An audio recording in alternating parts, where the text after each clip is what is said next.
Well, I just want to say that it's a great honor for me to interview Father Larry Frizzell, Lawrence Frizzell, who's been here at Seton Hall for many, many years and is a living legend of Seton Hall. And he's interviewed me a number of times in his Sunday program. But he's done so much for Seton Hall in so many ways. And probably one of the major ways has been through Jewish Christian Studies and the Jewish Christian Institute here at Seton Hall. He's a Canadian by birth, born the same year I was, in 1938.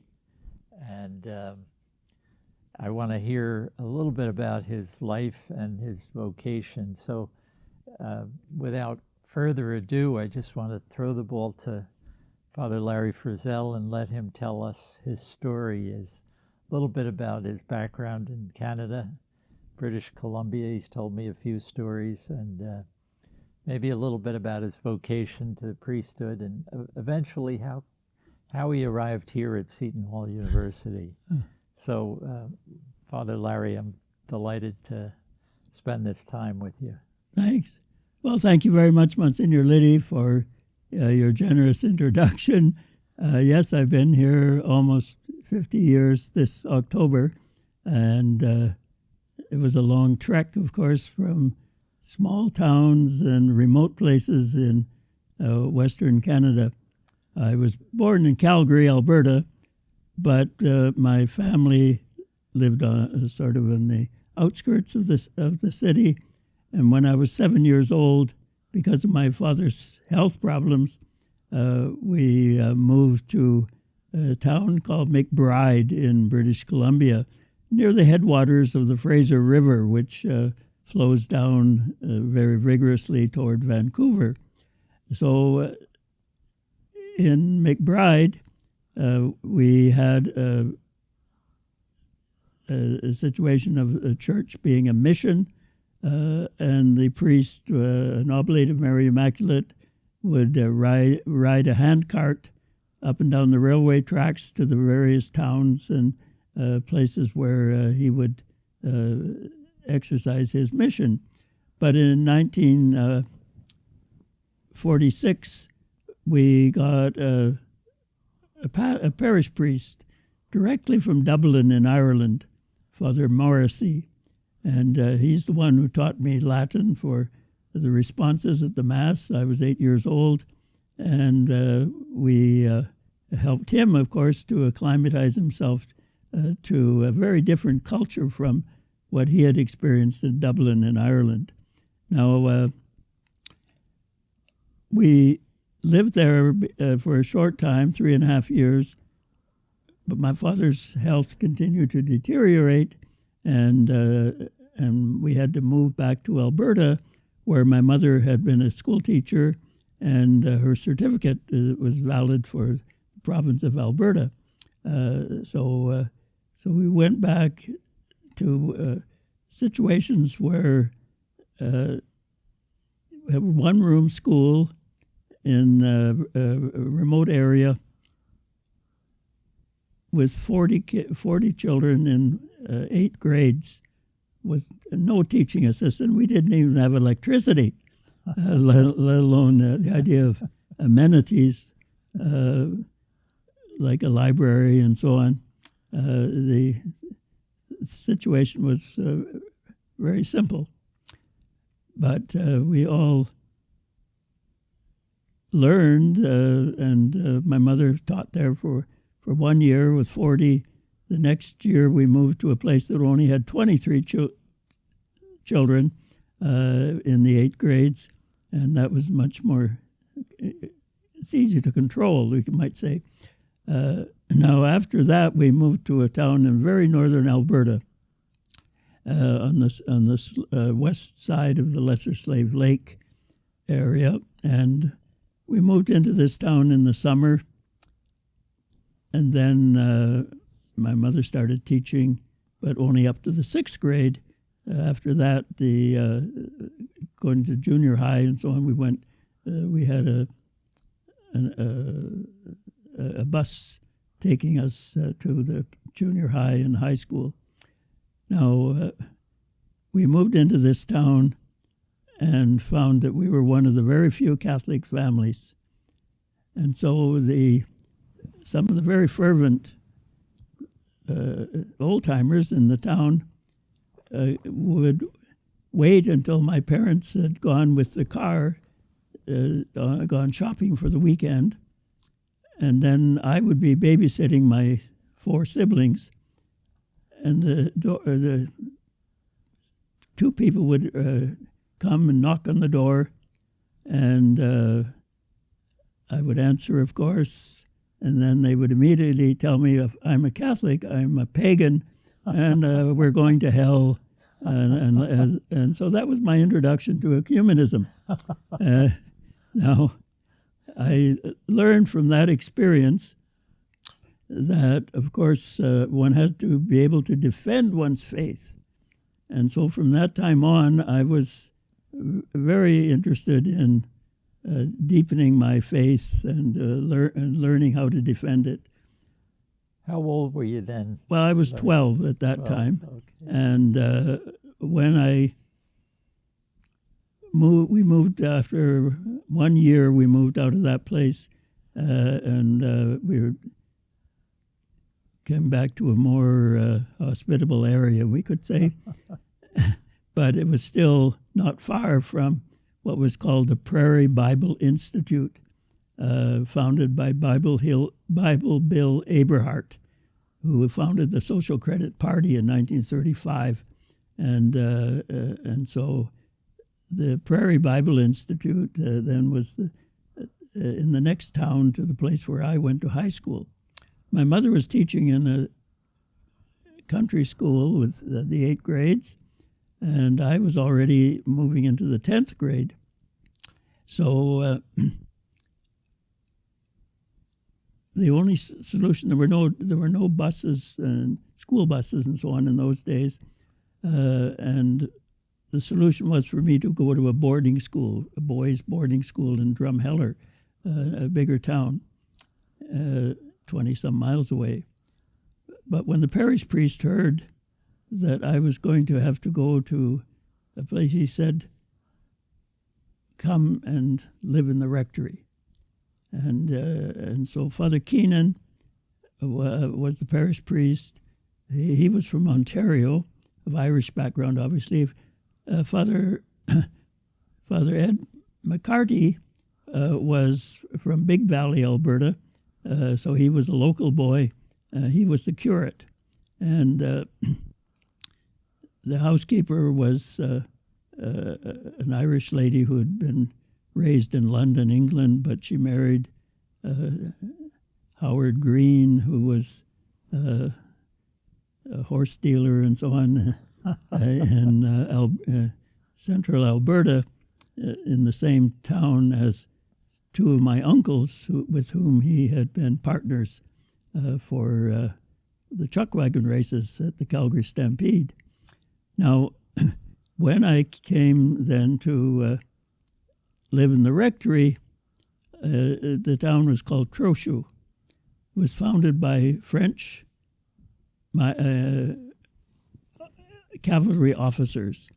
In 1902, in anticipation of the very anti-clerical laws in France that took full force in 1905, but from 1880 onwards, religious communities were being dispelled from their monasteries and their churches and so on in France. So the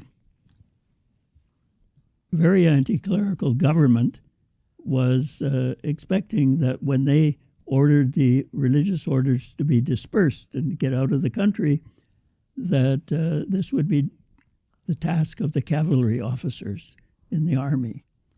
And so a group of devout Catholics decided they had to leave their home country. And they came to Alberta and took over a very good area of farmland, and they built a town in honor of their general, Trochu. And they brought sisters from the western part of France to have the Catholic school, to have a Catholic hospital, and the two priests were taking care of the parish, which was 60 miles long by 40 miles wide. My goodness. There were 11 towns, 5 of which had Catholic churches. And so the priests were, this was long before the time of Saturday night Mass. Oh, sure. For, everything had to be done Sunday morning. And the priest would take 2 Masses in each direction after an early Mass for the sisters and so on. Well, this was my first encounter with the daily life of priests. Before that, we lived in the country. We'd have to drive 20 miles to go to church in some cases, and we would see the priest only in the confessional on Saturday night or in the liturgy on Sunday morning. So I had a very idealized vision of what the priesthood is. But when I came to live in the rectory, then I got to know, of course, that the rhythms of priestly life are much more extensive than what we see in the liturgical presentations in the priest as a leader of Christian worship. So here I was for 3 years. I became the janitor of the school, janitor of the church, and so I was earning my way through my years of high school while I was. So this is all part of your vocation. Well, it's the background. The background out of which I would come to appreciate the priesthood, because before that I had such an idealized vision that I never thought that a simple guy like me would ever be able to aspire to. So this Father Keenan's invitation was much appreciated, of course, by my family, because we were rather limited in our resources. In most of the places we lived in my childhood, I went to 9 different schools in the 12 years that I had of study. And my mother was teacher, of course, for 3 of those years in the grade 1 to 8 situation. But when I was in high school, I got to know priests and sisters for the first time in terms of, as I say, a context larger than the liturgical settings that every Catholic gets to know a priest.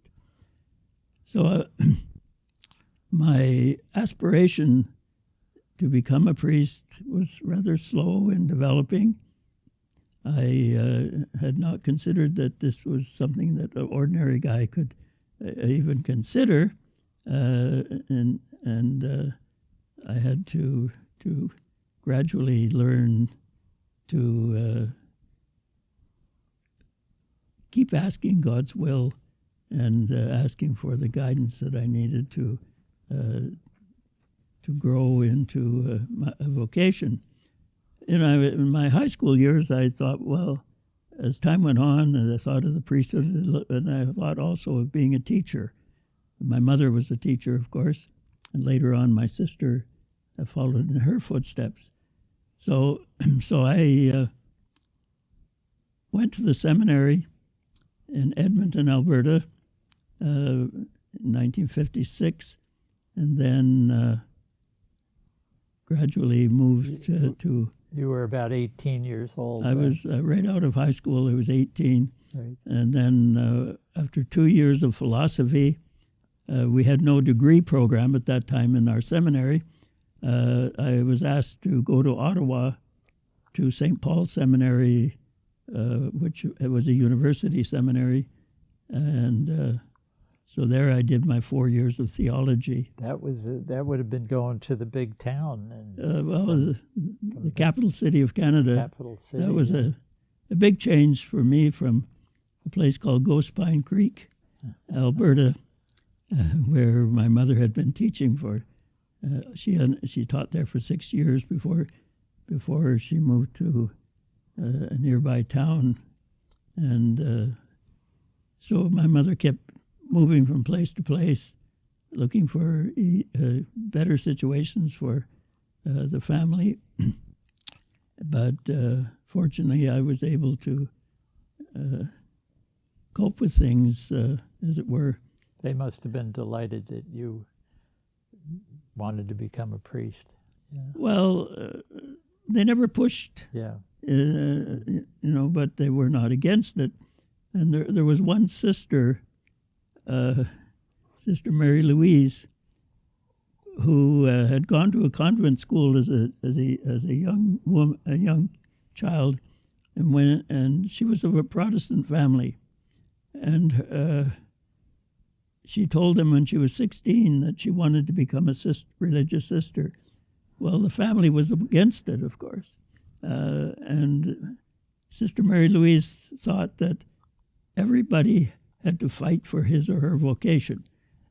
So she became very helpful to me in her own way, but she bugged me incessantly to think that she was the only one going to offer me support.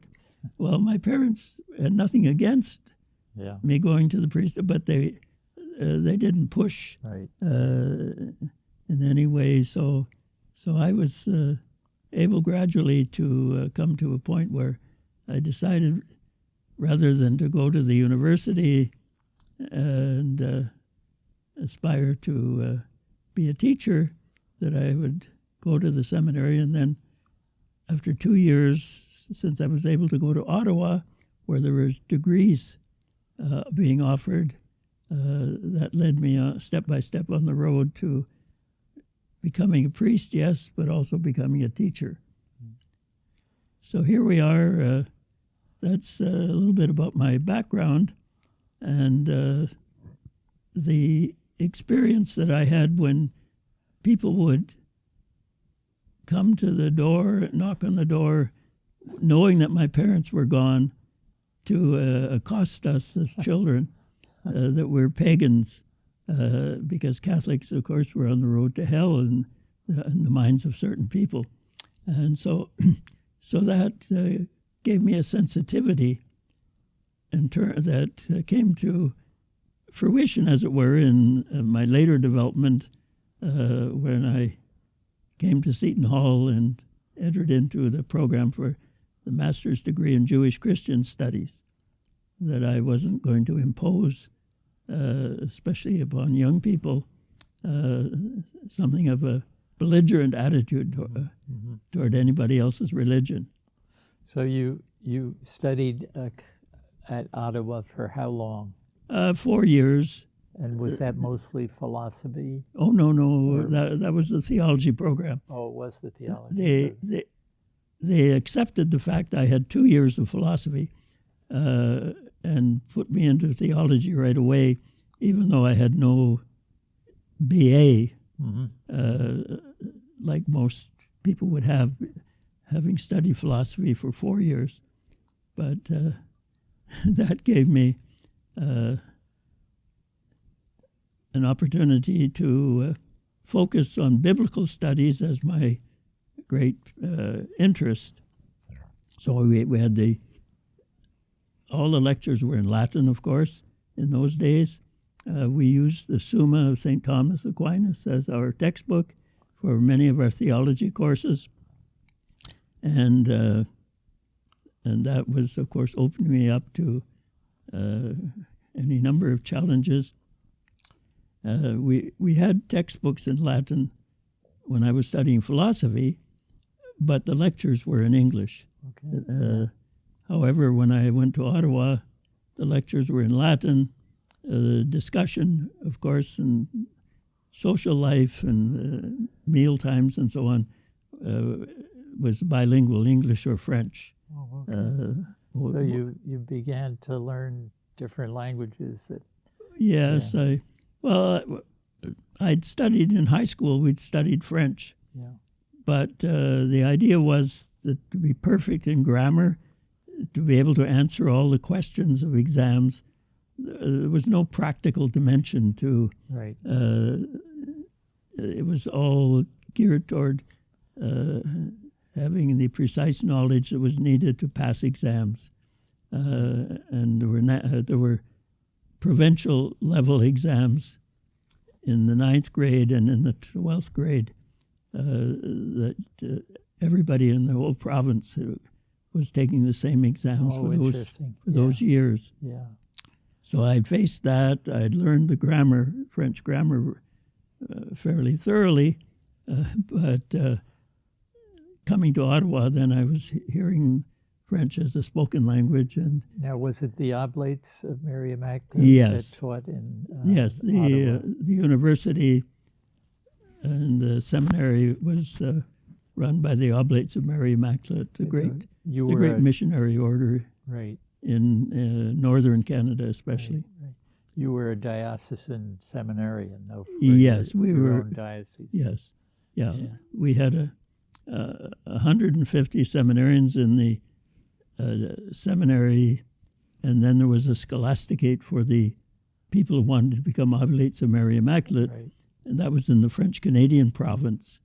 And so there were 150 students there as well, and so we were all together for lectures in theology. Right.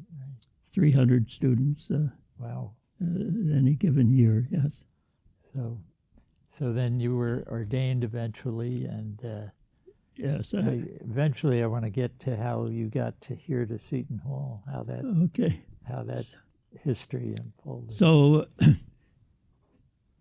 when I was ordained, I was the only one of my classmates, there were 6 of us, who had S.T.L.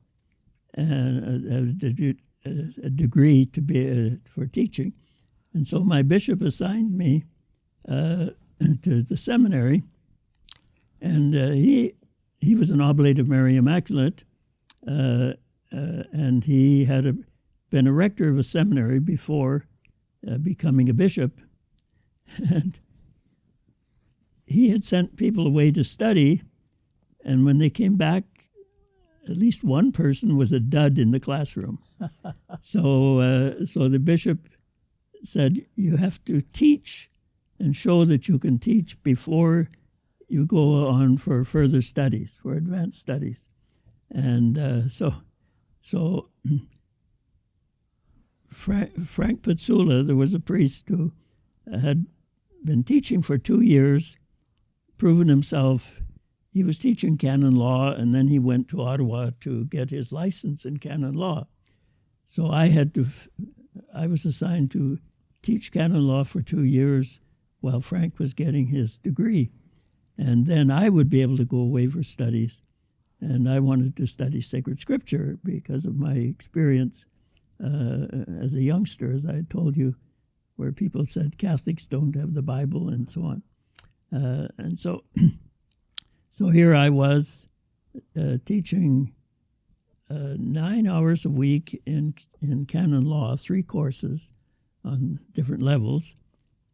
And a week before the first class, the rector of the seminary said to me, you know, you're only teaching 9 hours.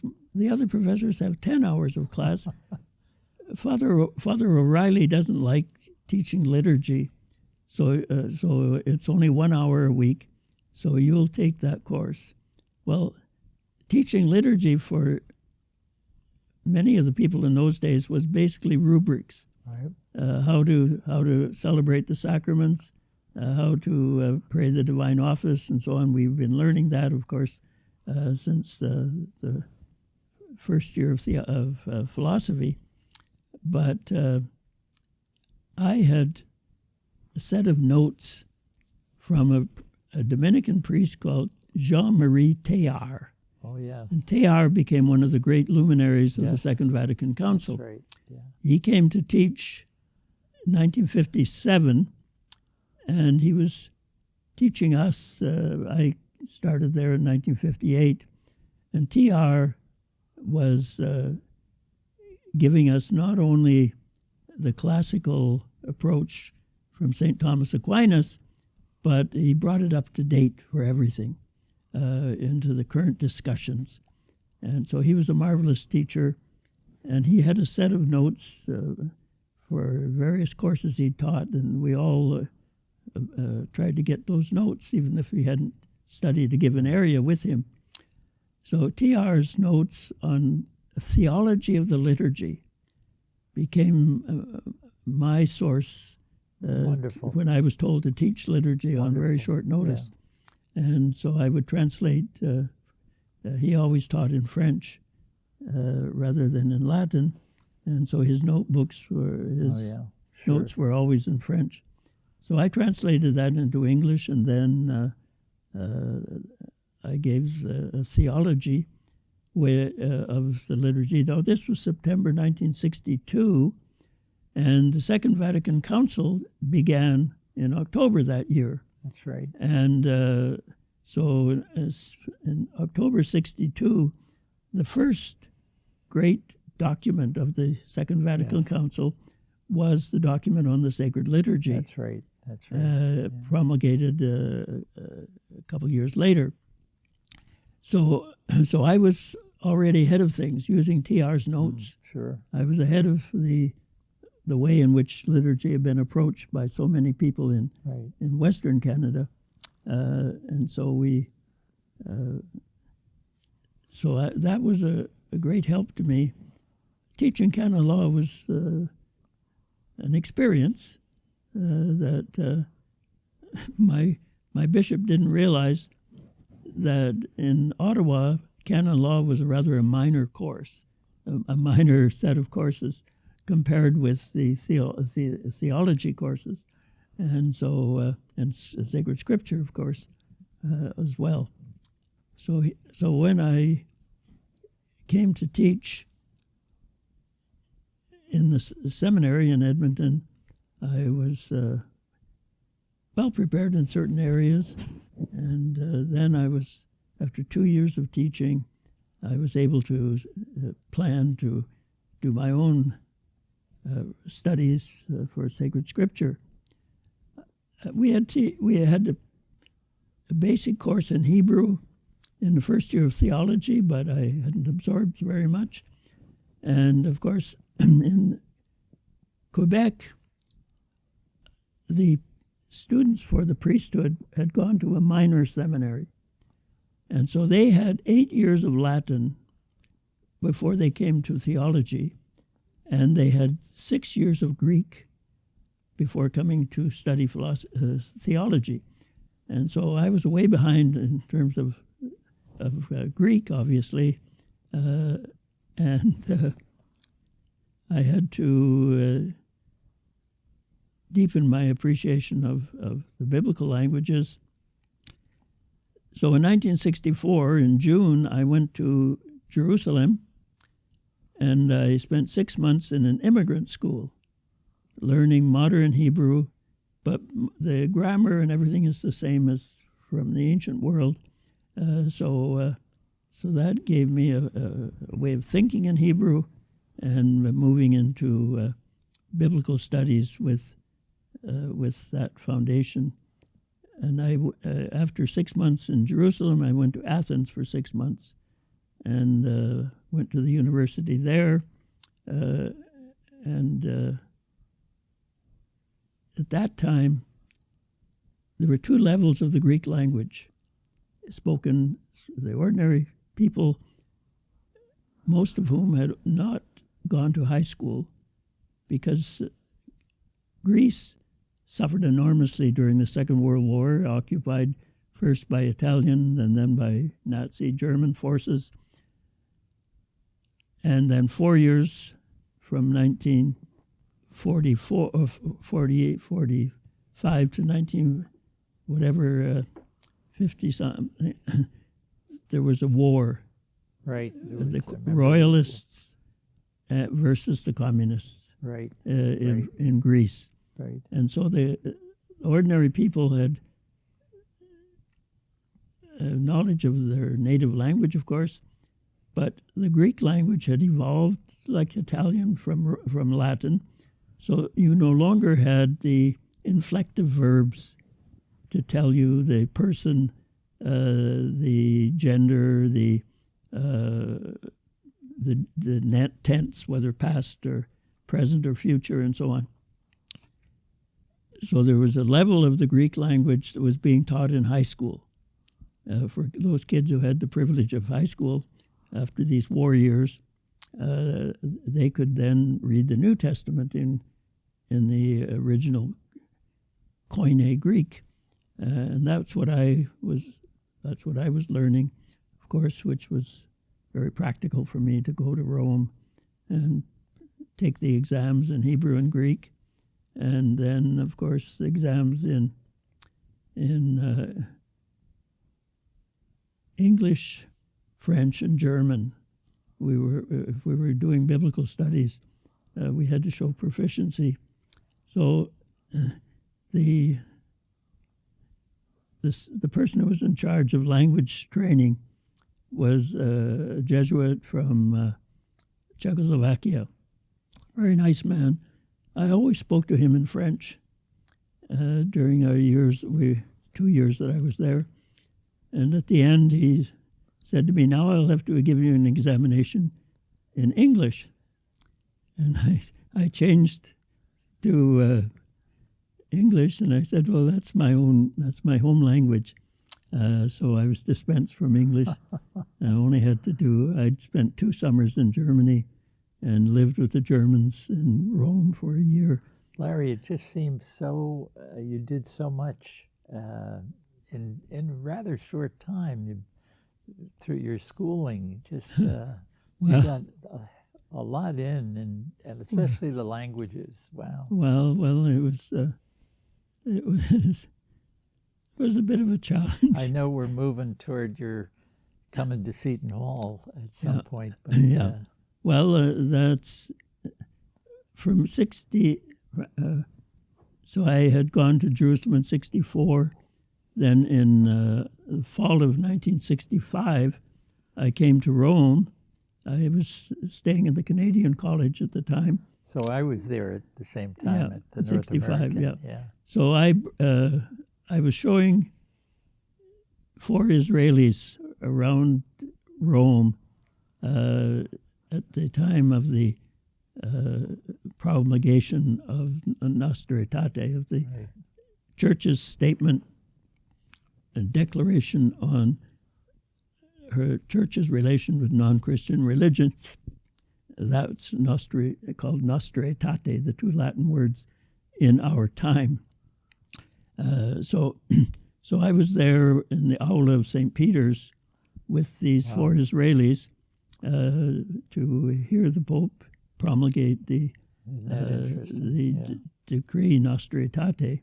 And did you know them before? Or oh yes, I'd known an American who introduced me to these Israelis, and so I was showing them around Rome.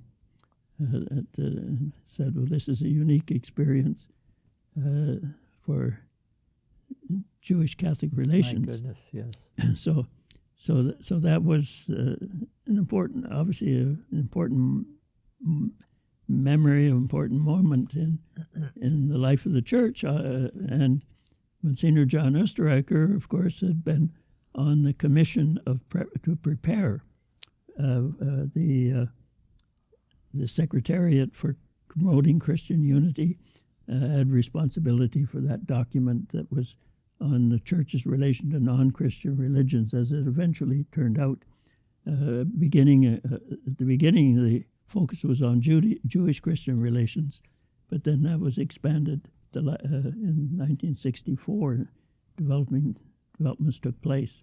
Let me just mention that in thinking back about Monsignor Österreicher, I remember serving his Mass here at Seton Hall.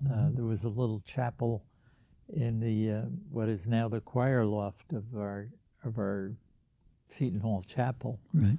And I remember serving I was a student in the prep school here. Oh, yeah. And he would say daily mass, of course, as all the priests did. This would have been 1950, 52 to 56 that I was in the prep. And Oh, yeah. so anyway, Monsignor Osterreicher, of course, had come to Seton Hall around 1950, was it? 53 he came. 53? Was Yes. it? Oh, okay. Then it was after I started the prep here. But yeah, he was quite something. And of course, yeah, it'd be interesting to hear your story about how you encountered Monsignor Osterreicher. When I came to Rome in September 1965, I was at the Canadian College, and there was another priest there, a student, who was going to, on a Sunday afternoon, had invited his cousin, who was a sister of Sion, to visit. And he said, they always come 2 by 2.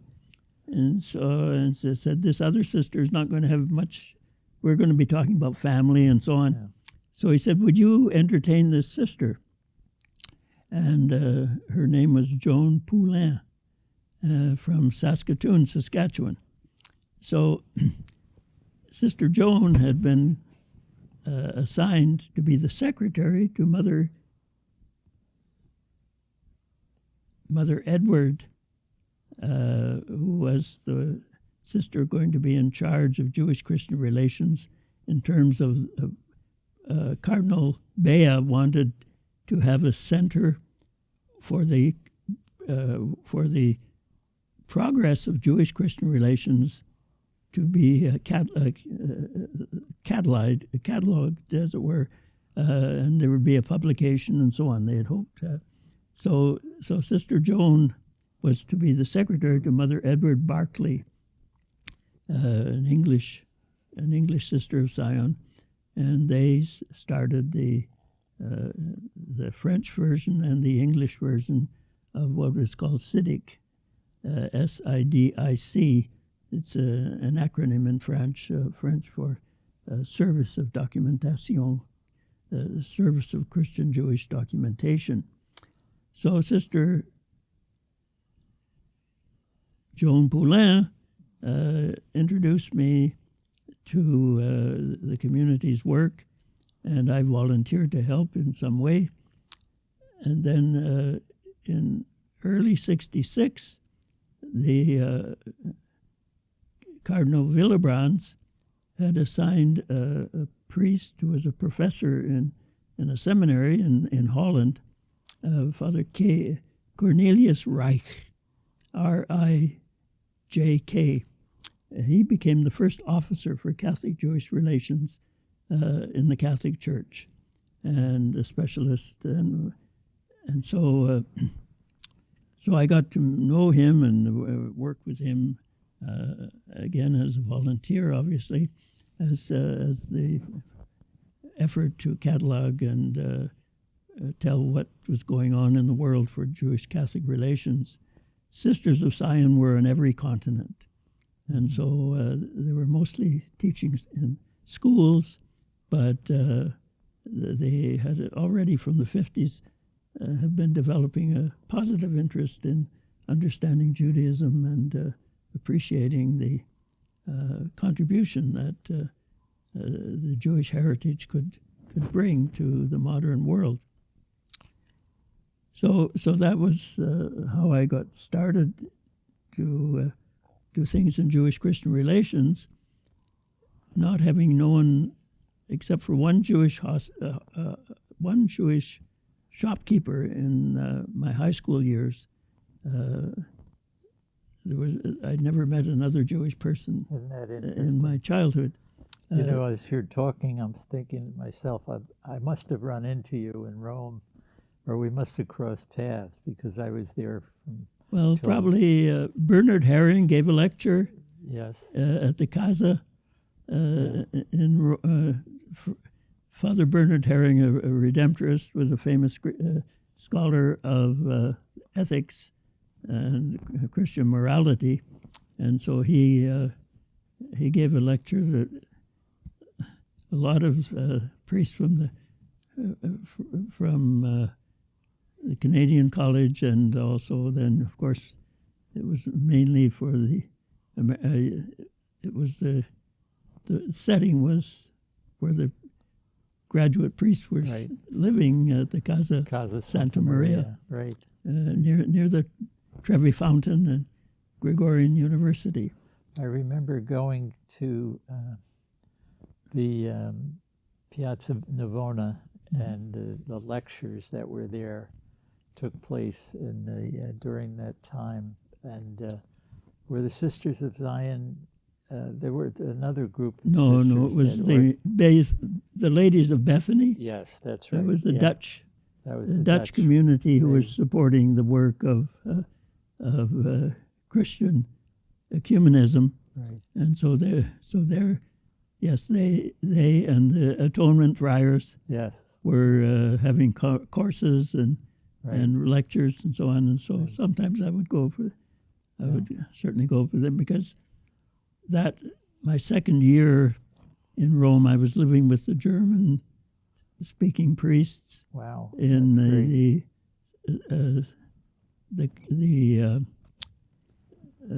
Anima. Maria dell'Anima, yes, the German priest college on Maria, called Maria dell'Anima. Right. Yeah. Now, did you meet Monsignor Osterreicher there, or in that context? No, he was in Rome, but I never met him until in July 1967. I had finished my studies, and I was traveling in Europe. I spent a week in Tübingen. A Canadian priest was there studying under Professor Ratzinger, and so I went to visit Charlie MacDonald, and then I went to Strasbourg in France, where I knew there was going to be a Catholic Jewish conference, and so this was not far from Tübingen. So the next stop I made was in Strasbourg, and there I participated in the conference, and John Osterreicher was one of the speakers. Oh, interesting. So that was I met him and Ed Flannery, Father Flannery, for the first time in Strasbourg in France at this conference.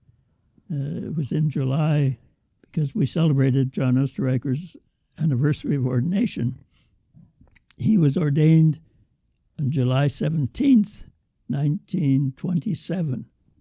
And so this was, I think, it would be the 40th anniversary, 67. Interesting. And so John was there in good form, and that was my first meeting with him. Then I went back to teach in Edmonton. I was teaching sacred scripture for 3 years, but during that time I kept in touch with him, and I had met Father Ed Sinan in 1968. And Seton Hall. Well, no, I was in. He was. I was in Memphis, Tennessee, in August of 1969, and so that's where Ed Flannery was one of the Ed Sinan was one of the speakers at a conference, and. Then I came to Seton Hall for the first Menorah Institute. John Osterreicher, Sister Rose Thiering had developed with the American Defamation League, Dr. Joseph Lichten. They had a 10-day institute for Jewish-Christian relations, which was very well attended. 90-some people, I think we were. So that was my first visit to Seton Hall. What year would that have been, Larry? That was 69. 69. Okay. But I knew Mother Seton from the time I was 7 years old.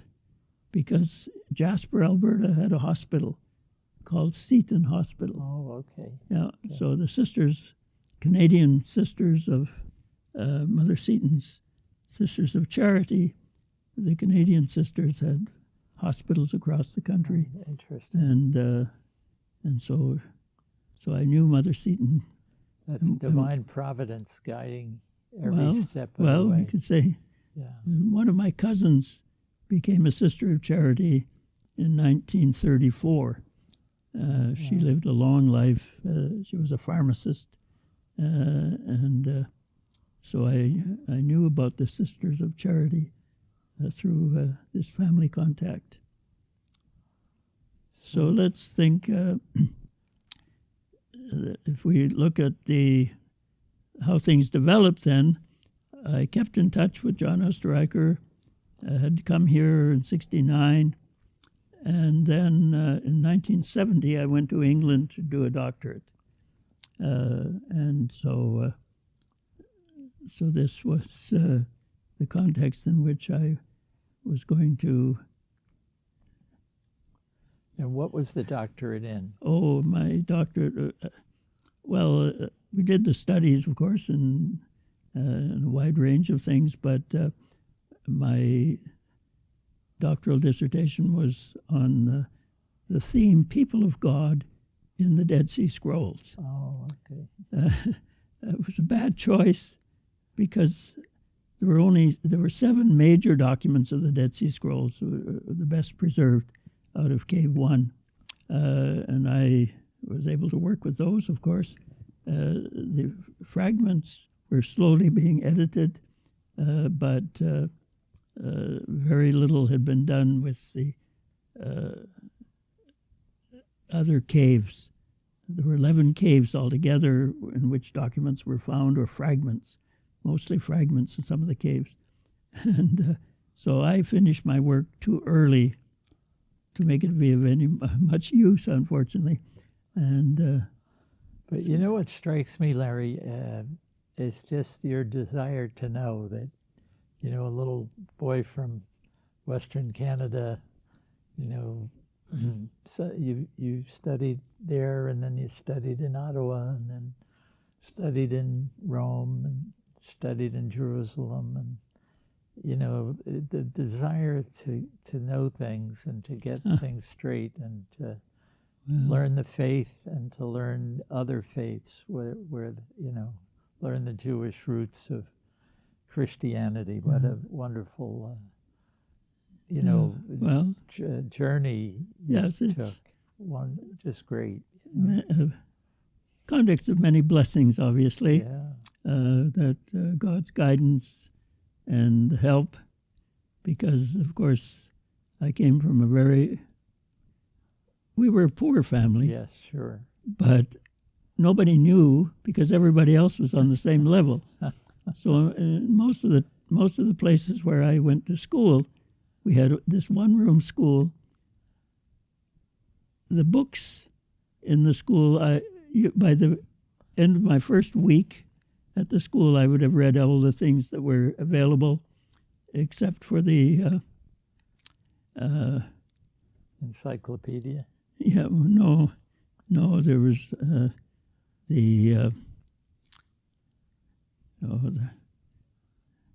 it's a popular monthly journal that would find its way into schools and so on. Not Life magazine. No, not. It'll come to me at some time. Yeah. So after a week, then I would go to visit families nearby and find out if they had any books. Well, you know, my own study has been Father Lonergan, and he went to a one-room schoolhouse in near Ottawa. Birmingham. Buckminster. Buckminster, and he said the advantage of the one-room school is that you did your own work, and you could hear what they were learning in the other grades, and you know, you learned a lot from just listening to what was being taught to the upper grades, you know. But anyway, just how this developed that you came to Seton Hall and where you've been for 50 years. We won't go on much longer, but just to at least now I want to find out how this connection to Seton Hall and to Monsignor Osterreicher came about. Yeah. You know? Well, I would say the key point would be the generosity of my bishops. Oh yeah, sure. Because the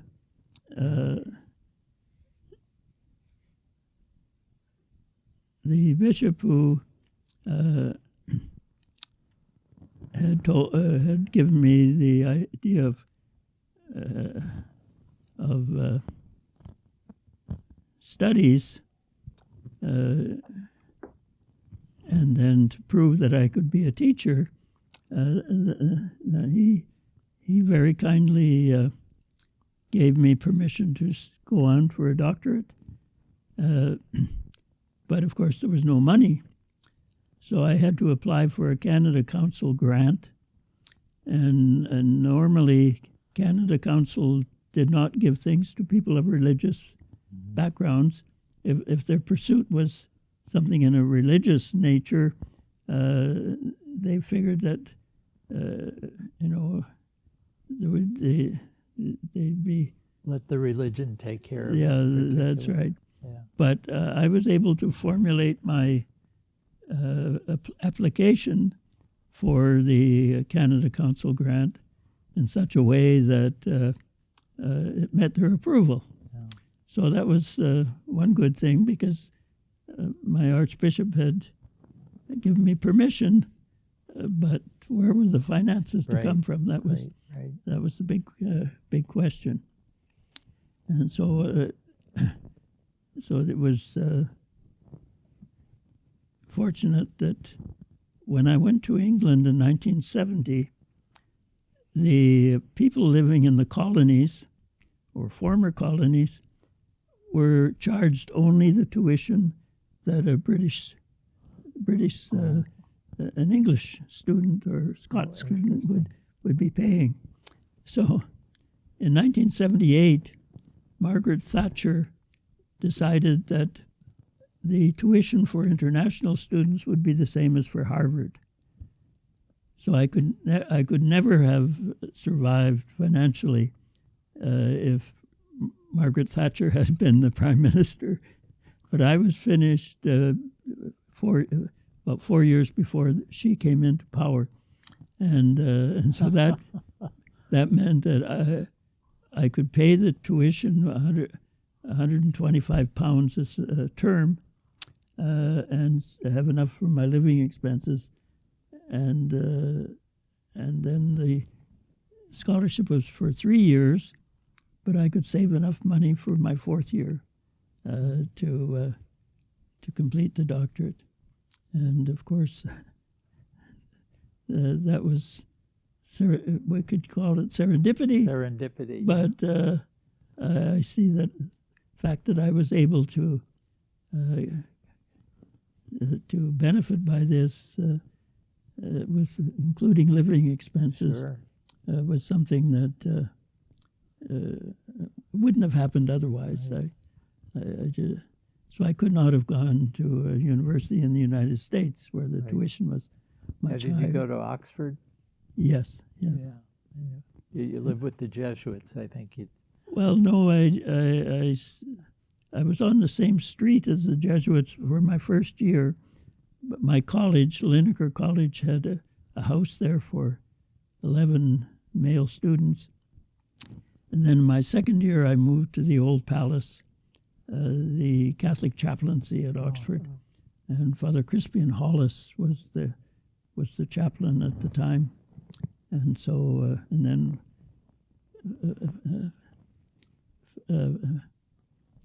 my colleague, the other priest with whom I studied, you know him well. He did the doctorate. Yeah. Roderick Strange. Roderick Strange. Yeah, very fine man. Yeah, so Rod Strange and I were studying at the same time and living at the Old Palace. So So He's quite a Newman scholar. Yes, he did his doctorate on the Christology of Cardinal Newman. Right. And so he's continuing. He's now the rector of Yes. the university, in Catholic University College Right. in England. Larry, do you want to take a drink of water? There's some in your Oh, yeah. in your cup So there. shall we wrap it up? No, I want to just my own question would be, how did it come about? So when did you get that degree? What year? 1974. 1974. That's when I came directly from England to Seton Hall. Oh, you did? Oh, Yes. okay. You want Because- to just say a little bit about that? Well, the 1972, John Osterreicher invited me to Lucerne in Switzerland for a conference. And he knew that I'd been studying in England, of course.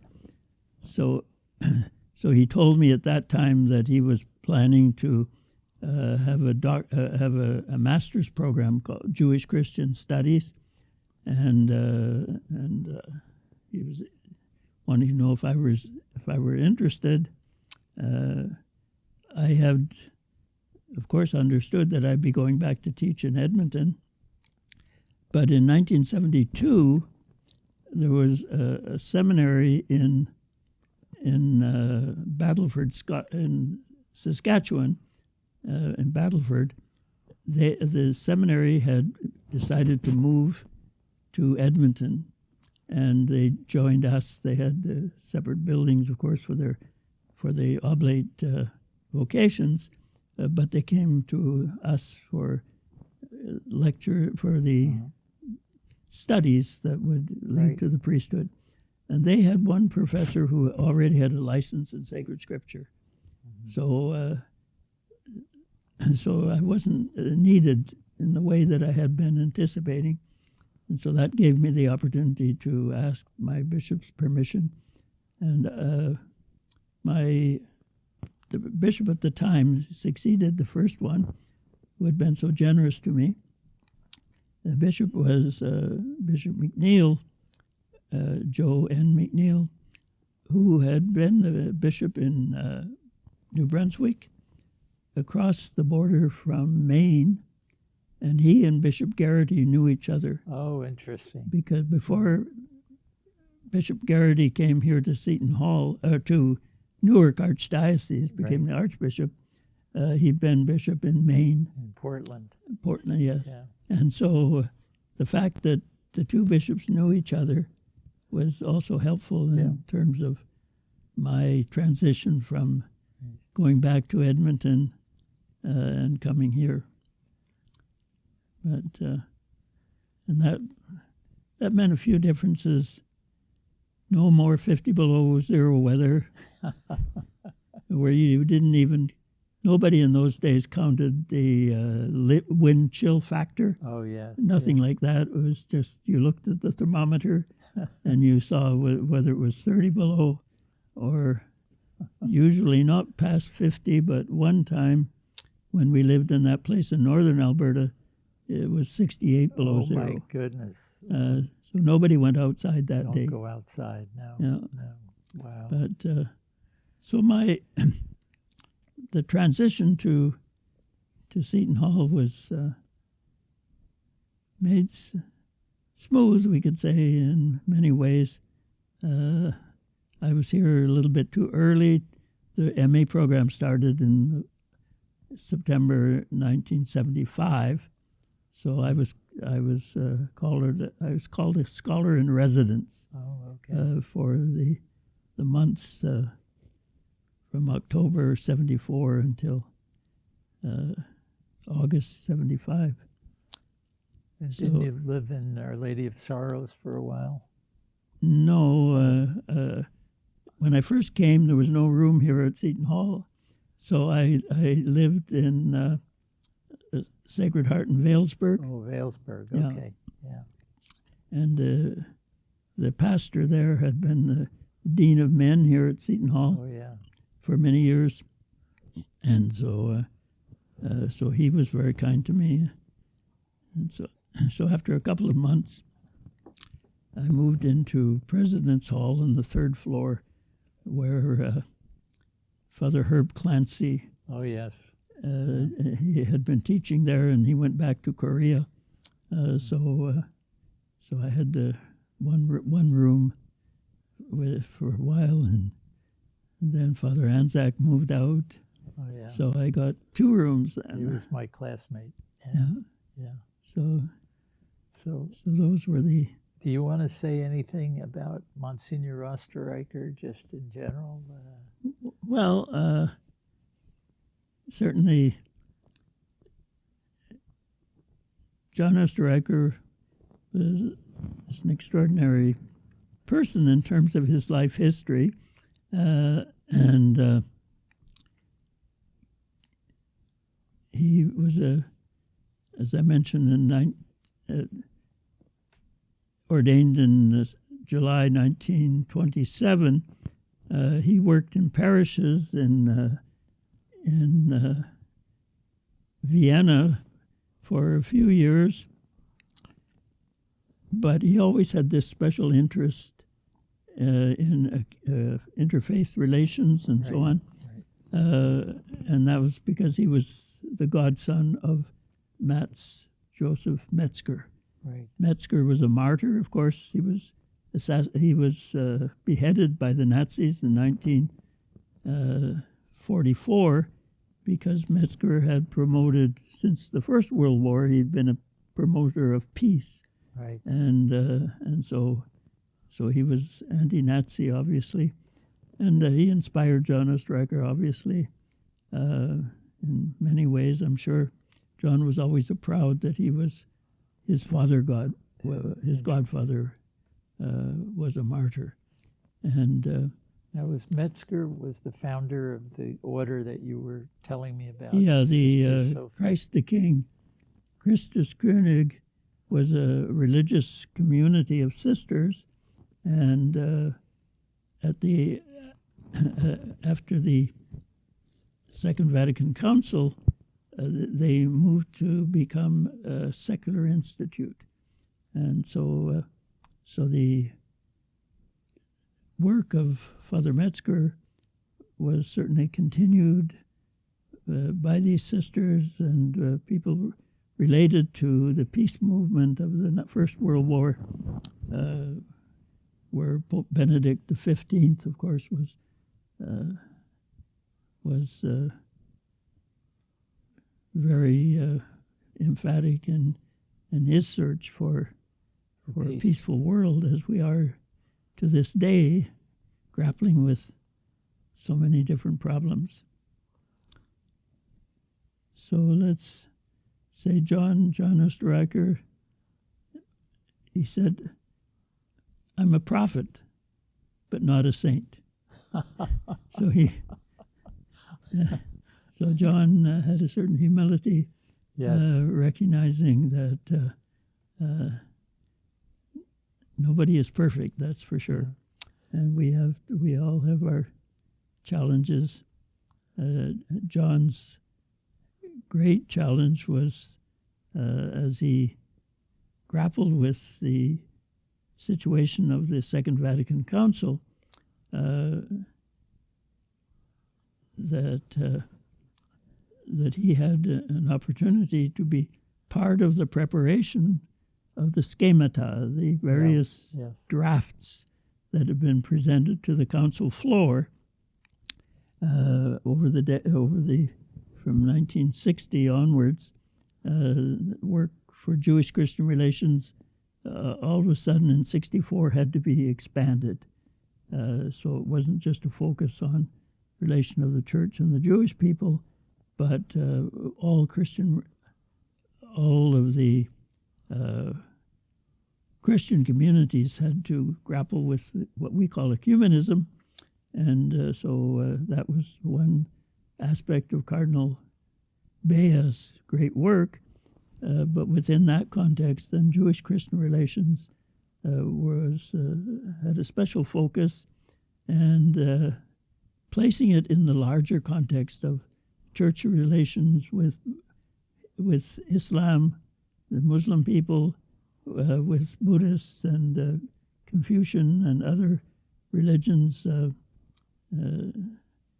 Hinduism and Buddhism, all of those contexts then have been the subject of the initial document on the Church's relation to non-Christian religions, and that's certainly laid a foundation as the first step, as it were, toward renewing and developing a vision whereby people could work together even though they have very serious theological differences. Well, one thing that strikes me in listening to you, Father Larry, is just your own training and intellectual training that allowed you to see, these connections between the various religions and the church, and indeed the church in the world. Well, that's a point that came to me, especially when in my studies, whether in Greece or in England, would be in a group of international students. So I got to know people from all over the world. When I was living in England, I got to know, because I was in the summertime and the Christmas and so on, at various times during the vacation, there was a chaplain at the Maria Assumpta College in London who wanted to have a break. So I became the temporary fill-in, as it were, in for the Assumption, Sisters of the Assumption. And they brought students from other countries, especially various European countries, to study English during vacation times, the summer especially. And there I got to know a great number of Vietnamese students, and I came to Seton Hall in 1974, October 74. April 30th, 1975, Saigon fell. Yeah.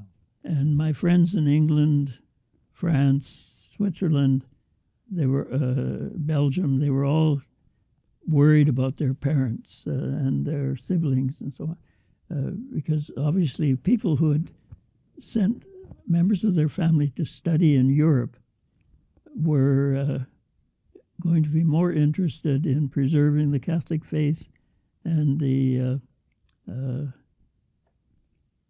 freedom that people knew from experience was not to be a great value in terms of communist countries. Right. And North Vietnam, of course, had already been established. Yeah. So when I found out that Saigon had fallen and hordes of people, large groups of people were trying to migrate and get out. Yeah. And they were people brought here, and they were in camps in right. Pennsylvania, right. in Florida, especially down in Southern California and Louisiana. Yeah. So these students were writing to me, try to find out how to contact their relatives. Yeah. And so I got involved with the international community of students, and I had experience being a foreigner and being a student for a good deal in your own life, part of my adult life. Yeah. And so I was able to empathize, I hope, and be somewhat helpful in helping people to track down their relatives and find ways of contacting those people who were in these camps and on their way to finding some stability in their lives. I guess one image I have of you is we used to have apple trees in the courtyard between the seminary and the President's Hall, and I would see you collecting apples And I think I asked you, and I think maybe you told me it was a Burmese family, maybe in Ivy Hill. Ivy Hill that Yeah. you were Yeah. bringing the apples to. Well, Yeah. that was, I mean, that just Well, sort of captured for me your connection with people of Well, various cultures. Yeah, Ivy Hill is within walking distance from Seton Hall University, but it's in Newark. It's the cheapest rent, Yeah. and this was the first step that many people took when they were settled in this area in New Jersey, and so I got to know families over there. When I once introduced, we had a student in College of Education who wanted to have contact with some local local grade school, and this was a young woman from Thailand.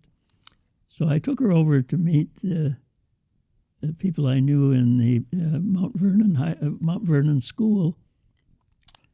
And she reported to me later the mother tongues of the people going to Mount Vernon School. There were 18 different languages Oh my goodness. among the students.